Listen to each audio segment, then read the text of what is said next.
मेरा यह व्याख्यान सुनने वाले सभी सुधीजनों को डॉक्टर वंदना बरमेचा, सह आचार्य हिंदी का नमस्कार।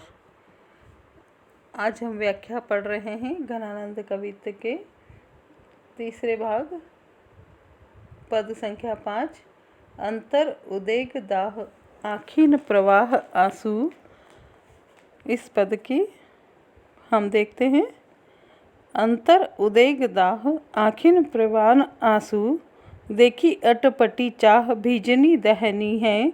सोईबो न जागीबो हंसीबो न रोईबो, खोए खोए आप ही में चेटक लहनी है। जान प्यारे प्राणनी बसत पे आनंद घन, बिरह बिसभ दशा मूक लो कहनी है। जीवन मरण जीव मीच बिना बन्यो आए, हाथ कौन विधि रची नेही की रहनी है। इस व्याख्या से पहले आप लोग मेरे 2 वीडियो घनानंद की व्याख्या के संबंध में देख चुके होंगे। जैसे कि आप सबको विदित है, रीतिकाल हिंदी साहित्य का तीसरा काल है। काल विभाजन के अंतर्गत आदिकाल, भक्तिकाल, रीतिकाल और आधुनिक काल। रीतिकाल को भी हम पुनः 3 भागों में विभाजित करते हैं: रीति मुक्त, रीति सिद्ध और रीतिबद्ध।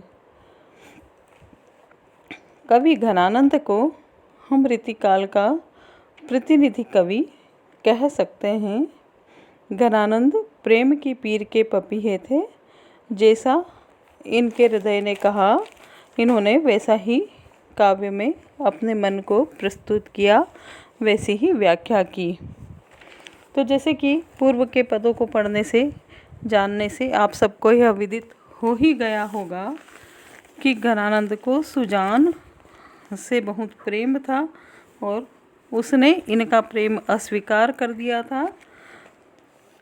इस कारण विरह की ज्वाला में ये निरंतर स्वयं जलते रहे और इसी कारण भुक्त भोगी जो व्यथा होती है उसका चित्रण हृदय से होता है। और जब हृदय की पीड़ा शब्दों के रूप में, हृदय की पीड़ा आंसू बनकर शब्दों के रूप में हमारे सामने व्यक्त होती है, तो फिर पढ़ने वाला भी उस पीड़ा से अनजान नहीं रह पाता है। प्रस्तुत पंक्तियों में भी घनानंद के हृदय की पीड़ा व्यक्त हुई है। इन पंक्तियों में कवि ने विरह की विचित्र दशा और अनोखी स्थिति का चित्रण किया है। विरहिणी नायिका। अब आप कहेंगे कवि घनानंद, नायिका कैसे? तो कवि ने सुजान को अपना प्रिय और स्वयं को प्रेयसी मानकर काव्य में अपनी अनुभूतियाँ अभिव्यक्त की है। तो यहाँ इन पंक्तियों में भी विरहिणी नायिका कहती है कि विरह की दशा बड़ी विचित्र है। इस दशा में अंतर उदेग दाह आखिन प्रवाह आंसू। हृदय में क्या हो रहा है? भीतर में तो अग्नि जल रही है और आँखों से आंसू का प्रवाह हो रहा है। माने 2 स्थितियाँ एक साथ है, विरोधी स्थितियाँ। अग्नि भी है और जल भी है। अब आमतौर पर तो होता यह है जीवन में कि जहाँ अग्नि है, अग्नि को बुझाने के लिए जल का इस्तेमाल होता है, या फिर जहाँ अग्नि प्रज्वलित होती है तो वहाँ आसपास का जल स्वतः ही वाष्प बनकर उड़ जाता है। लेकिन यहाँ कुछ अलग स्थितियाँ हैं प्रेम में और विरह में। यहाँ अग्नि भी है और जलन भी है और पानी भी है। यहाँ पर हृदय में उद्वेग की जलन हो रही है। तो ये प्रेम ही ऐसी दशा है जहाँ पर ये दोनों स्थितियाँ विचित्र रूप से एक साथ साक्षात्कार करती है। जलना और भीगना एक साथ अनुभव हो रहा है। देखिए, अटपटी चाह भीजनी दहनी है। ये बड़ा ही नायिका कह रही है कि ये बड़ा ही विचित्र हो रहा है मेरे साथ कि मैं भीग भी रही हूँ और जल भी रही हूँ। सोईबो न जागीबो हंसीबो न रोईबो। प्रेम की विचित्र अवस्था का चित्रण अब तक प्रायः कवि करते ही आए हैं और आज तक करते रहे हैं। सोईबो न जागीबो, इस अवस्था में व्यक्ति न तो सो पाता है न जग पाता है।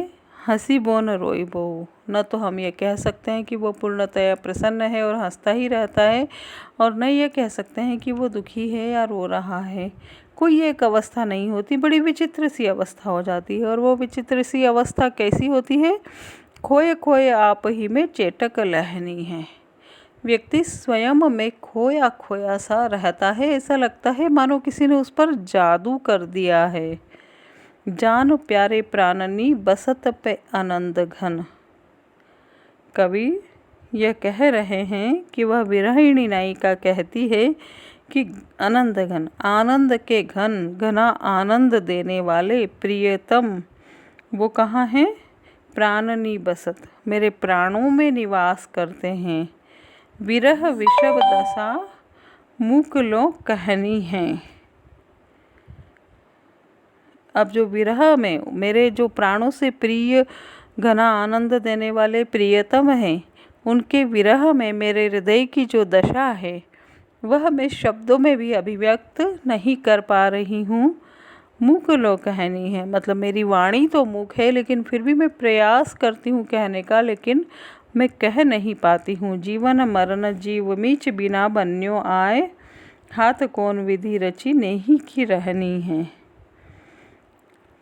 वो स्पष्ट शब्दों में अपनी बात नहीं कह पा रही है नायिका, और वह इशारों में बताने का प्रयत्न करती है, अपने भावों से बताने का प्रयत्न करती है।